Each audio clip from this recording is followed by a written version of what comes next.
ashes from the wreckage.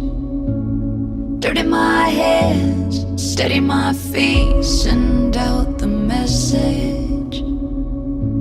It's not the fight that makes you bleed. Old scars turn dark. I'm ready, so clear, no fear. I'm ready. So I climb.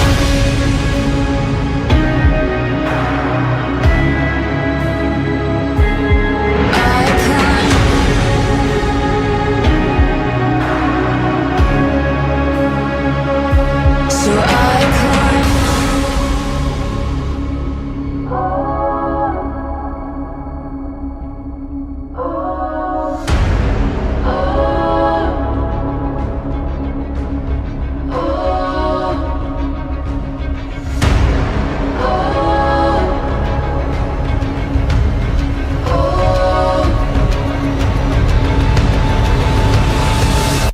So I climb.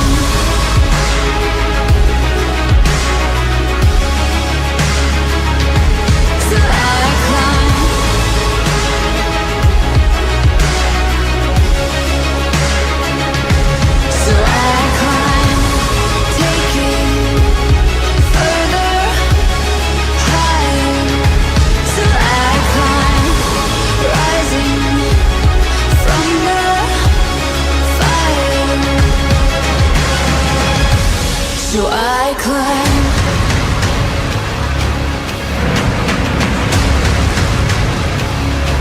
So I climb.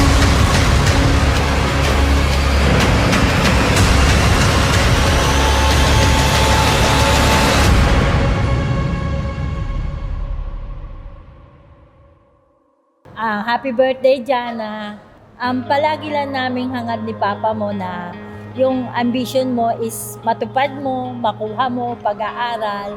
At itong nangyayari ngayon, salamat sa Panginoon kasi pinagkaloob niyo sa atin. The sun is climbing slowly. I hold these moments closely, closely now. Nakikita ko si Jana na kapatid bilang, kahit ako yung panganay, pero feeling ko panganay siya sa akin. Isa siya sa mga tao na nagtatanggol sa akin kapag may kaaway ako. Kasi ako yung taong gusto ko payapa.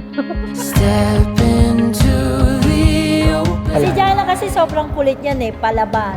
Kumbaga sa magkapatid, sa dalawa naming anak, si Jana yung masasabi kong kumbaga, fighter.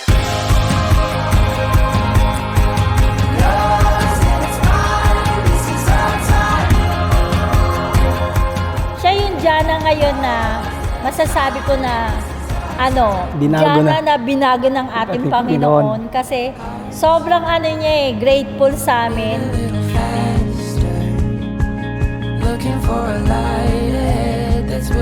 Alam ko na nagdadalaga ka na, pero sana magustuhan mo.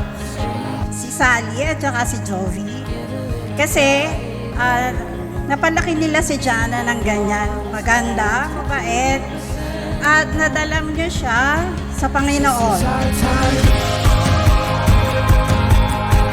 Tuloy pa rin sa paglilingkod. Kasi hindi naman natin to madadala tong bagay na to. Pinanganak tayong ubad, harap din tayo sa Panginoon na ubad. Kaya tuloy pa rin tayo sa paglilingkod sa Panginoon hanggang pagdating ng Panginoon sa second coming.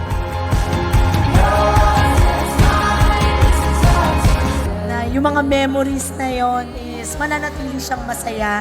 Kahit saan ka man magpunta or saan mang lupalop ka mapadpad, lagi mong tatandaan na ang Diyos ay kasama mo.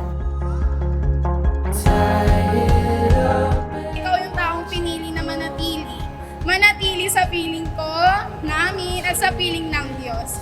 Ate, dalangin ko na huwag kang mapapagod na piliin ng Diyos kasi pag pinipili mo yung Diyos, pakiramdam namin na pinipili mo na rin kami. The star of the night, let us welcome Miss Jana Rodrigo!